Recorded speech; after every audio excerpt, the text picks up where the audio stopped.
नाज़रीन अस्सलाम वालेकुम, आपकी खिदमत में एक नई वीडियो के साथ आपका मेज़बान हाज़िर है। वीडियो मुलाज़ा कीजिए, फिर इस पर तफसील से बात करते हैं। कि आपने फील्ड मार्शल की से पहली मुलाकात की, कोई प्रेशर है? मेरी ख्वाहिश ये है ज़ाती तौर पे कि जान है तो जहान है। अस्सलाम वालेकुम। आज मेरे साथ खास शख्सियत मौजूद है, सुहेल वड़ाइच। रिसेंटली उन्होंने एक column field marshal Asim Munir से पहली मुलाकात और उसके बाद जो कंट्रोवर्सी हुई और उसके बाद जो रद्द अमल आया, उसके बाद उनका ये पहला इंटरव्यू। सुहेल वड़ाइच साहब, बहुत बहुत शुक्रिया कि आज आपने मुझे वक्त दिया। क्या कोई डायलॉग हो रहे हैं? अरे सब इस पे मुत्फिक हैं कि जितनी देर तो कोई डायलॉग नहीं होगा, राना सनाउल्लाह साहब ने भी कल फरमाया है, और पॉलिटिकल पार्टीज़ के डायलॉग होने चाहिए डेफिनेटली, ताकि मुल्क को आगे बढ़ाया जाए। और कम से कम जो मिनिमम आपस में इत्तफाक़ राय है, सियासी इख्तलाफ ज़रूर रखें, लेकिन जो मुल्की पॉलिसियाँ हैं, मुल्क को आगे चलाने का रास्ता है, उस पर ज़रूर गुफ्तगू। डायलॉग में कोई रुकावट नज़र आती है? इससे पहले भी हुकूमत ने कमेटी बनाई और मुज़ाकरात शुरू हुए, लेकिन उनमें कोई पेशरफ्त नहीं हो सकी। तो आखिर मुज़ाकरात क्यों नहीं हो रहे? इसमें रुकावट है? में जो सबसे बड़ी रुकावट तो ये है इंटेंशन, नीयत। और नीयत के इजहार के लिए ज़रूरी होता है CBM, यानी एतमाद के ऐसे तरीके जिससे कि डायलॉग को यकीनी बनाए, दूसरे के ख़िलाफ़ इल्ज़ामात बंद कर दें, कुछ ना कुछ हुकूमत इजहार करे लोगों पे रिलैक्सेशन का, मुकदमात का। बानी PTI मुज़ाकरात इस सियासी जमातों से करना नहीं चाहते। वो जिनसे करना चाहते हैं उनकी तो कुछ और डिमांड्स हैं, वो पूरी नहीं करना चाहते। वो उसके ऊपर डटे हुए हैं, खड़े हैं। तो फिर कैसे आगे मामलात बढ़ेंगे? मेरा ख्याल है फिर भी यही रास्ता, पार्लिमान है जिसमें अपोजिशन भी है, गवर्नमेंट भी है, यही रास्ता। और फिर अब जो महमूद अचकज़ई साहब हैं वो भी पार्लिमान में हैं, और इसी तरह स्पीकर है, लीडर ऑफ द हाउस है, इनके दरमियान मुज़ाकरात हो सकते हैं। तरीके तो 100 हैं अगर नीयत ठीक हो। अगर कोई करना चाहे तो किसकी नीयत में खराबी, फतूर कहाँ नजर आता है? देखो, दोनों को जब तक ये नहीं समझ आएगी कि इसमें दोनों का फ़ायदा है, उस वक्त तक मुज़ाकरात ना हो सकते हैं, ना कामयाब हो सकते हैं। देखिए, बेसिक तो बात है कि मुल्की इस्तेकाम होना चाहिए। और फिर इनको ये लगता है, गवर्नमेंट को ये लगता है कि हम क्यों स्पेस दें अपोजिशन को। मेरी नज़र में हुकूमत डायलॉग करने से और मजबूत होगी, उसकी साख बेहतर होगी। आपने भी कहा था कि हुकूमत को खौफ है, और अभी भी आप कह रहे हैं कि हुकूमत ये समझती है कि हम क्यों पॉलिटिकल स्पेस दें अपोजिशन को। तो यानी कि फिर हुकूमत रुकावट है। तो लेकिन पॉपुलैरिटी ज़ाहिर है, डायलॉग अगर होंगे तो उसमें तो उनको तो कुछ ना कुछ मिलेगा ना, रिलीफ मिलेगा। यानी कि ये नहीं ना समझते सब लोग, दूर की नहीं समझते, फौरी समझते हैं। हर कोई चीज़ों का जो फौरी नतीजा है वो लेना चाहता है। दूर रस नतीजे जो होते हैं उन पे कोई नहीं जाता। तो एस्टेब्लिशमेंट की क्या पोजीशन होनी चाहिए इस वक्त? क्योंकि जाहिर है कि बानी PTI को सबसे ज़्यादा तहफ़्फ़ुज़ात या वो डायलॉग भी उन्हीं से करना चाहते हैं। मुक़्तदरा ने तो कई दफ़ा अपनी वजाहत की है, तो उन तक तो बात तब जाएगी ना, ये पहले मुज़ाकरात करें, किसी नतीजे पे पहुँचे, फिर मुक़्तदरा तक बात जाएगी। लेकिन जाहिर है कि जो रातों रात मुलाकातें हो जाती हैं, अडयाला के दरवाजे खुल जाते हैं, तो वो हुकूमत के तो बस में ही नहीं है। हुकूमत तो जावेद लतीफ़ साहब कहते हैं कि हमें तो कहा जाता है तो हम फौरी तौर पर करने पे मजबूर होते हैं। अब क्या हो सकता है कि बानी PTI किस लेवल पर उनको ऑफ़र की जा सकती है कि वो कासिम और सुलेमान के पास लंदन चले जाएँ, बनी गाला चले जाएँ? अब जैसे कि हमने देखा है कि बानी PTI की जो 9 मई केसेस में ज़मानतें हुई, तो उससे लग रहा था कि जैसे आपने कहा कि सीज़ फायर की शायद शुरुआत हो चुकी है। लेकिन उसके बाद अलीमा खानम साहिबा के 2 बेटों को अरेस्ट कर लिया जाता है, तो टेंशन और ज़्यादा रेज़ हो जाती है। तो एक तरफ तो लगता है कि स्पेस हो रही है, स्पेस दी जा रही है, दूसरी तरफ मज़ीद गिरफ्तारियाँ हो जाती हैं, तो उससे तो टेंशन कोई मज़ीद स्पेस होती नहीं है। दी जा रही, ये गलत तासुर है।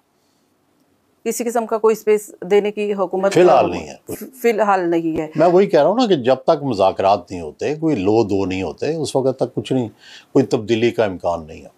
जैसे कि नजम सेठी साहब भी कहते हैं कि इमरान खान के इशू को रिजॉल्व किए बगैर पाकिस्तान में सियासी इस्तेकाम नहीं आ सकता। तो फिर हुकूमत ये रियलाइज़ क्यों नहीं कर रही है कि हमें इमरान खान के साथ कुछ ना कुछ, कहीं ना कहीं जो भी डिसीजन हुकूमत लेती है वो बानी PTI या PTI के खिलाफ, वो उनकी पॉपुलैरिटी में मज़ीद इजाफा कर देते हैं। अच्छा, महमूद अचकज़ई साहब के हवाले से आप क्या समझते हैं? वो PMLN के भी नहीं, वो पीपल्स पार्टी के भी क्लोज हैं, बड़े स्टेचर के लीडर हैं, बड़ा उनका तजर्बा है। और बहरहाल पीटीआई के तमाम लीडरों से वो कदावर हैं और डेफिनेटली उनके आने से, लीडर ऑफ द अपोजिशन बढ़ने से पीटीआई को फ़ायदा हो सकता है। लेकिन यहाँ तहफ़्फ़ुज़ात हैं लोगों के, जो ख़ासकर पीटीआई की लीडरशिप है वो उसके शायद तहफ़्फ़ुज़ात होंगे कि भाई पार्टी हमारी है, अक्सरियत हमारी है और अचकज़ई सब आ गए। लेकिन जाहिर है कि बानी पीटीआई को लगा होगा कि जिस वक्त उन्होंने कॉल दी थी एहतजाज की, तो अचकज़ई साहब थे जो उनकी बहनों के साथ बैठे हुए थे एहतजाज में, बाकी तो उनके लोग एमपी एमएनएस तो वो तो नहीं पहुंचे थे अडियाला के बाहर, सिर्फ अचकज़ई साहब थे जो रात के 12-1 बजे तक उनकी बहनों के साथ बैठे रहे। तो ये भी है कि वो इस वक्त एक स्ट्रॉन्ग स्टांस भी ले रहे हैं और हर हल्के में उनकी अप्रोच भी है। नहीं, वो जमहूरी आदमी हैं, जमहूरी आज़ादियों पे यकीन रखते हैं, उनकी एक तवील जद्दोजहद है। लेकिन कुछ उनके भी तहफ़्फ़ुज़ात मुझे लगता है पीटीआई के, और उन तहफ़्फ़ुज़ात को दूर करेंगे। मैं पीटीआई को उनसे हैं, उनको उनसे हैं। राइट। तो क्या लगता है कि क्या सियासी मसालहत और माफ़ी दोनों हो सकती हैं? मसालहत होगी या माफ़ी होगी? नहीं, अभी तो देखें, अभी तो मसालहत क्या, मुज़ाकरात भी नहीं हुआ है, तो मसालहत फिर माफ़ी ये तो बड़े लेट के मसाइल हैं। पहले तो मुज़ाकरात तो कोई रास्ता निकालें ना, कि मुज़ाकरात हो जाए। राइट। हुकूमत भी जब भी बात होती है तो हुकूमत की जानिब से यही कहा जाता है कि जी 9 मई के ऊपर बानी पीटीआई माफ़ी मांगे, और इवन के डीजीआई एसपीआर ने भी कई बार कहा है, इवन के फील्ड मार्शल आसिम मुनीर साहब ने भी मुख्तलिफ, और आपके भी इवन के कॉलम में इसका जिक्र हुआ है। अच्छा, दूसरी तरफ हम देखते हैं कि आप मौजूदा सेटअप को कितना कम्फर्टेबल देखते हैं कि वो परफॉर्म कर रहे हैं। एक तरफ तो ख्वाजा आसिफ साहब कहते हैं कि ये हाइब्रिड निज़ाम है, तो ये हाइब्रिड निज़ाम ही अब पाकिस्तान का मुस्तकबिल है? नहीं, मेरा ख्याल है हाइब्रिड निज़ाम तो एक ट्रांजिशनल फेज़ है। अल्टीमेटली तो डेमोक्रेटिक और जो पाकिस्तान है कॉन्स्टिट्यूशनल स्टेट है, तो डेफिनेटली उसकी तरफ हम जाएंगे। आप भी बिलीव करते हैं कि जो ये इलेक्शन हुए थे ये फॉर्म 47 की हुकूमत है या फॉर्म 47 के तहत हुए? देखिए, मैं तो सारे इलेक्शनों को देखता रहा हूँ, हर इलेक्शन में कुछ ना कुछ गड़बड़ रही है। 2018 के इलेक्शन कहाँ शफाफ थे। राइट। दूसरी तरफ क्या देखते हैं इमरान खान का मुस्तकबिल, क्या देखते हैं आप? वो ये है कि बनी गाला हो सकता है, भुट्टो की तरह का हो सकता है, लंदन जाने वाला हो सकता है। एज अ ज़ाहिर है कि आपने सियासत को इतनी देर कवर किया है, तो आपका एक्सपीरियंस क्या कहता है? मुस्तकबिल का तो पढ़ना बड़ा मुश्किल है, लेकिन मेरी ख्वाहिश ये है ज़ाती तौर पे कि जान है तो जहान है, तो बजाय जो है वो तारीख़ में ज़िंदा रहने के पहले फ़िज़िकली ज़िंदा रहें तो फिर ज़्यादा मुनासिब है। क्योंकि माजी का तजर्बा यह है कि भुट्टो की फांसी का पाकिस्तान को शदीद नुकसान हुआ। इमरान खान को अब कभी कोई हादसा हुआ तो उसका पाकिस्तान को नुकसान पहुंचेगा। पार्टी और उसको शख्सियत को छोड़ दें तो उसकी वजह यह है कि फिर ऐसे असरात जो हैं मुल्क पर देर तक मंडलाते रहते हैं। जैसे आप देखें 16 साल से सिंध में पीपल्स पार्टी है और आगे भी कोई अभी चांस नज़र नहीं आ रहा कि तब्दीली आ जाएगी। 2 दफ़ा 3 दफ़ा इक़्तिदार फेडरल में भी उनको मिल चुका है। तो उसकी वजह यह है कि जब कोई ऐसी गलती हो जाती है फिर उसकी सज़ा भुगतनी पड़ती है और फिर उसका तावान देना पड़ता है। बलूचिस्तान में आप देखें कि जिस तरह डिस्टर्बेंस है उस डिस्टर्बेंस का फिर तावान देना पड़ रहा है। राइट। तो इस वक्त पाकिस्तान तहरीक इंसाफ की जो जाहिर है कि बानी पीटीआई कुछ कहते हैं, पीटीआई कुछ कहती है, और एक तासुर ये भी है कि शायद वो पार्लियामेंट से इस्तीफे भी दे सकते हैं। मेरा नहीं ख्याल देने चाहिए। बेनज़ीर भुट्टो ने भी हमेशा थ्रेट किया, नवाज शरीफ ने भी हमेशा थ्रेट किया, दिए नहीं कभी इस्तीफे। उसकी वजह यह है कि जो आपने स्पेस ली हुई है वो छोड़ना तो बेवकूफ़ी है। देखो, पॉलिटिकल पार्टीज की ख्वाहिश होती है कि हमें इतनी स्पेस मिली हुई है बाकी भी लेनी है, तो आप जो पहले मिली हुई है वो ही छोड़ दें, तो ये तो पॉलिटिकल पार्टीज की फिलॉसफी के ही खिलाफ बात है। लेकिन बानी पीटीआई ने तो ऑलरेडी ये करके दिखाया हुआ है ना कि जब तो गलती की थी ना, वो भी गलती की थी, बाद में पछताते रहे। राइट। लेकिन उनका पॉइंट ऑफ व्यू ये कहा जाता है कि ये जो लोग हैं पार्लियामेंट में बैठे हुए ये उनके नैरेटिव के साथ नहीं है, उनके ये कंप्रोमाइज किस्म के लोग हैं, ये किसी और की पॉलिसी पर चल रहे हैं।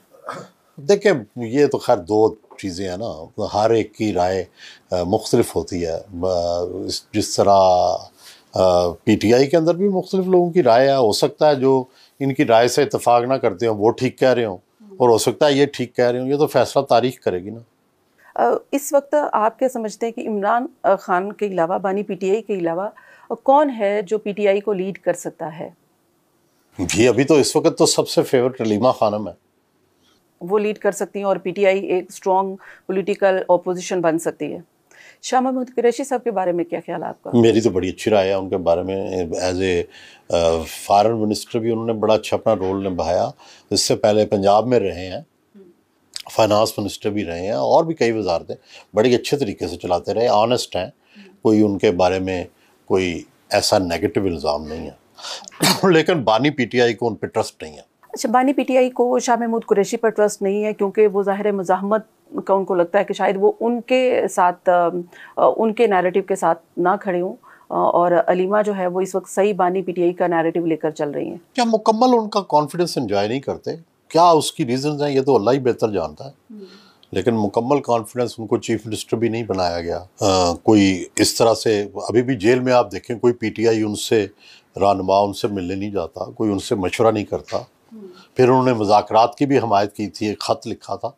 ये फैक्ट्स हैं जिनकी बुनियाद पे मैं ये कह रहा हूँ। लेकिन ज़ाहिर है कि मुज़ाकरात की जो बात कर रहे थे तो उसमें तो एजाज़ चौधरी साहब भी थे, डॉक्टर यास्मीन राशिद साहिबा भी थी, वो तो सबका इत्तेफाक था कि मुज़ाकरात होने चाहिए। अब जहाँ तक शाह महमूद कुरैशी की बात है तो अब शाह महमूद कुरैशी साहब को उन्हीं केसेस में रिलीफ मिल जाता है, उनको वो रिहा हो जाते हैं। उन्हीं केसेस में दूसरे लोग एजाज़ चौधरी और डॉक्टर यास्मीन राशिद को सज़ाएँ हो जाती हैं। तो यहाँ पर फिर एक डाउट क्रिएट होता है लोगों की नज़र में कि ये क्या है। नहीं, वो जेल में तो है ना, या तो जेल से निकल जाए तो फिर आप डाउट पैदा करें। हो सकता है वो अपनी बेहतर मैनेजमेंट कर रहे हो। जाहिर है कि वो भी एक फ्यूचर के उन्होंने इतनी सियासत की है तो फ्यूचर देख रहे हो हो। सकता है उनके वकील अच्छे हों, हो सकता है उनके आर्गूमेंट अच्छे हों, हो सकता है उनके कॉन्टैक्ट अच्छे हों। कॉन्टैक्ट अच्छे हों वाली बात जो है वो आप सही कर रहे होंगे, लेकिन वकील तो वही है जो सबके वकील है। कॉन्टैक्ट अच्छे होने वाली बात जो है इसमें कोई दम लगता है मुझे। क्या ख्याल है आपका? बस आप जो मर्जी समझ लें। मैंने तो 2-3 ऑप्शंस बताई हैं। एक तो आपका ये जवाब का बड़ा प्रॉब्लम होता है कि अगला बंदा समझ ले। अब समझने वाले जब इंटरप्रिटेशन करते हैं तो उसके ऊपर बड़ी कंट्रोवर्सी हो जाती है। कोई बात नहीं। अच्छा हर चीज खुद कहना जरूरी नहीं होता, अगले पे भी कुछ छोड़ देते। तो यहाँ पर मैं सवाल करना चाहूँगी पीपल्स पार्टी और इस वक्त PMLN के अलायंस के हवाले से क्या समझते हैं कि ये अलायंस बड़ा अच्छा जा रहा है? पंजाब में तो इख्तलाफात और इत्तफाकात भी हैं। पीटीआई और फौज के साथ तल्लुकात में इत्तफाक है, नहीं कि भाई फौज के साथ रहना है और पीटीआई के खिलाफ रहना है। कि इस वक्त मौलाना साहब का रोल क्या देखते हैं कि वो कभी भी पीटीआई के साथ हो जाते हैं, कभी वो 26वीं तरमीम में हमायत कर देते हैं, कभी खामोशी इख्तियार करते हैं। भाई वो सियासत के बादशाह हैं मौलाना फजलुर रहमान, वो जो भी करें ठीक ही करते हैं। उन्होंने हमेशा सियासत में वो आगे ही बढ़े हैं, आज तक एक कदम पीछे नहीं हटे। तो उनसे डील करना बड़ा मुश्किल है। लेकिन उनको इस सेटअप में स्पेस नहीं दी गई, जगह नहीं दी गई, तो ये उनके पता साथ नहीं कितनी स्पेस दी गई है, कितनी नहीं दी गई, आपको कैसे पता? अच्छा, केपीके में पीटीआई की गवर्नमेंट के हवाले से आपका क्या ख्याल है कि पीटीआई की गवर्नमेंट जो वहाँ पे वहाँ बस सिर्फ एक ही कामयाब आदमी है जिसका नाम है वो गंडापुर, बाकी सब नाकाम है। वो किस तरह से कामयाब, किस तरह से? ये जो कामयाब पॉलिटिशियन, मुक्तदरा से उसके राब्ते हैं, इमरान खान से वो मिलता है, जुलूस वो निकालता है, जुलूस ना निकलना चाहे तो वो बंद करता है, बुशरा बीबी को उसने रखा, तो उसके बगैर क्या हो रहा है पीटीआई में? कुछ भी नहीं, सब कुछ वही है। यानी कि आपने तो वो ये है कि बिल्कुल एक पीटीआई एक शख्स के साथ जोड़ दिया इस वक्त की कि वो कामयाब है। सच तो यही है ना कि इस वक्त उसके अलावा तो कोई बंदा ही नहीं है। अगर जुलूस कामयाब करना है तो गंडापुर, नाकाम करना है तो गंडापुर, मुज़ाकरात करने हैं तो गंडापुर, मुज़ाकरात नहीं करने तो गंडापुर, ठीक है। जुलूस लेके आना है तो गंडापुर, ठीक है। एहतजाज करना है तो गंडापुर, भागना है तो गंडापुर, हर जगह गंडापुर है। दूसरी तरफ पंजाब की गवर्नमेंट को कैसे देखते हैं? आए रोज़ हम देखते हैं कि डेवलपमेंट के इश्तिहारात ही इश्तिहारात हैं, तो पंजाब में कैसी गवर्नेंस है? और मरियम नवाज तो देखो मंसूबे शुरू हुए हैं, लेट्स सी इनका रिजल्ट क्या निकलता है। और आप मुतमईन है कि अच्छी गवर्नेंस हो रही है? देखना पड़ेगा ना कि इसके रिजल्ट्स क्या है। अभी रिजल्ट्स नहीं निकले, मंसूबे शुरू हो रहे हैं, ये कुछ 100 से ऊपर इनिशिएटिव है, लेकिन उनमें से कितने कामयाब होंगे, कितने नाकाम होंगे, कब रिजल्ट्स आएंगे, ग्रास रूट तक उनका असर पहुंचेगा नहीं पहुंचेगा, ये बड़े लेकिन आपका एनालिसिस क्या है कि मरियम बीबी कामयाब हो रही है? विद हेल्ड है। विदहेल्ड है, यानी कि इसका मतलब जब सुहेल साहब कोई कमेंट ना करें तो समझ जाएं कि यहाँ पर कोई तशवीश है, यहाँ पर कोई मुतमईन नहीं है। अच्छा चलिए ठीक है। दूसरी तरफ देखते हैं कि ये नवाज शरीफ साहब की सियासत, क्या बाकी लोग कहते हैं जी नवाज शरीफ साहब ने सरप्रस्त हैं सबके, सिस्टम के सरप्रस्त, नून के सरप्रस्त, वजीर आजम के सरप्रस्त और वजीर आला के सरप्रस्त। इवन के अजमा साहिबा तो कहती हैं मार के हक के सरप्रस्त भी वो है। वो तो ये अवार्ड नहीं दिया गया उनको, ये एक अलग बात है। ये नहीं मुझे पता, लेकिन बाकी चीजों के तो है ना। लेकिन ये कहा गया है कि उन्होंने अपनी सियासी कुर्बानी देकर अपनी बेटी को सामने लेकर आए हैं। नहीं बस उन्होंने नहीं पसंद किया। देखो चॉइस तो उनके पास थी ना, उनके पास चॉइस थी, उन्होंने उस चॉइस के मुताबिक चले। आप समझते हैं कि नवाज शरीफ साहब अगर मेन स्ट्रीम में नहीं है तो PMLN का फ्यूचर ग्रेट है नवाज शरीफ के बगैर? नहीं, अभी तक तो वोट बैंक नवाज शरीफ का है, आज तक का जितना भी है, थोड़ा है ज़्यादा है। अभी तो मरियम या शहबाज शरीफ ने उस वोट को अपने नाम ट्रांसफ़र करना है, अभी नहीं हुआ। 27वीं तरमीम के हवाले से आपका क्या ख्याल है? कि अभी तो सामने आई नहीं। देखो वो तो 26वीं तरमीम भी सामने नहीं आई थी, वो भी ऑन टाइम पे है, 1-2 दिन पहले ही ड्राफ्ट सामने आया था। कोई चीज़ सामने नहीं आती क्या तबसरा करें? राइट, उसमें तो यही कहा जाता है कि बहुत सारी और सूबों के इख्तियारात वापस लेने के हवाले से। नहीं देखो, जब तक ना आए फिर उस वक्त तक तो नहीं कह सकते ना, पता नहीं क्या करना चाहते हैं। राइट। अच्छा, फील्ड मार्शल की एक्सटेंशन के हवाले से हालांकि 5 साल वो कर दी गई है, लेकिन मेरा ख्याल है कि ये अभी कुछ नहीं होने वाला। नहीं, PTI कहती है कि ये एक्सटेंशन को भी नोटिफिकेशन की ज़रूरत है। मेरा नहीं ख्याल, बाकी तो खैर वकील समझते हैं इस बात चीज़ को ज़्यादा, या जज। मेरी राय में तो कुछ भी नहीं ज़रूरत। जब एक आइन ने और एक्ट ऑफ पार्लियामेंट ने जब उसको पास कर दिया तो फिर बस खत्म। मैं आपसे सवाल करना चाहूँगी कि आपने फील्ड मार्शल की से पहली मुलाकात की जो एक कॉलम लिखा, उस पर रद्द-ए-अमल आया DGI SPR का, और काफ़ी दिनों बाद रद्द-ए-अमल आया। आप इस बात को ख़त्म हो जाने दें, क्यों आप खामखा जो है वो इस मामले को तूल दे रहे हैं? मैंने जवाब दे दिया, उन्होंने सवाल उठाए थे, उनका जवाब हो गया, अब मामला ख़त्म, अब आगे चले, अब कोई नया मामला करेंगे बस बहस। अच्छा, क्या कोई प्रेशर है? उससे कोई प्रेशर नहीं है, पर हम जिंदगी भर प्रेशर में ही काम करते रहे हैं, तो आप भी प्रेशर में ही काम करते हैं।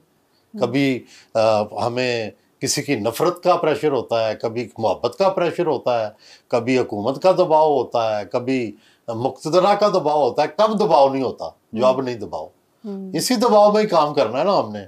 कोई भी दुनिया में बंदा फ्री नहीं है, हर एक पर मुख्तलिफ। आप पर नहीं फैमिली का दबाव है ना, तो इसी तरह हम पर भी है, कई दबाव है, दोस्तों का दबाव है, दुश्मनों का दबाव है, हर तरह के दबाव है, उन्हीं में काम करना। कि आपके साइबर क्राइम की तरफ से आपके ऊपर कोई FIR भी दर्ज की गई थी कि आपने ये खबर जो है वो ये झूठी थी वगैरह वगैरह, तो क्या ऐसी कोई FIR का कोई आप तक पहुंची? नॉट टू माय नॉलेज, मेरे नॉलेज में तो नहीं है किसी किस्म का। आपसे किसी FIR ने, किसी ने साइबर क्राइम ने, किसी ने कोई कांटेक्ट नहीं किया? किसी ने कोई कांटेक्ट? और अगर किसी ने पूछा तो मैं हाजिर हूँ हर तरह के जवाब के लिए। राइट। मेरी क्या मजाल है, मैं तो रियासत का एक अदना सा बाशिंदा हूँ। अच्छा, जाहिर है कि आपने पूरी लाइफ सहाफ़त की है, और इसके बाजवा डॉक्टर एन से लेकर नवाज शरीफ के हवाले से, जब नवाज शरीफ जाने वाले थे उस वक्त, और उसके बाद अभी का जो कॉलम आपने लिखा है, क्या कभी आपको हुआ है, इतना प्रेशर महसूस किया है कि ये सहाफ़त जो है ये बड़ा मुश्किल पेशा है, इसको छोड़कर कोई और काम कर लो? क्या हमें और कुछ आता ही नहीं है मोहब्बत के सिवा। आपने ये वीडियो मुलाज़ा फरमाई। इस वीडियो को देखने के बाद कमेंट सेक्शन में कीमती राय दीजिए, और अगली वीडियो तक आपने मेज़बान को दीजिए इजाज़त। अल्लाह हाफिज़।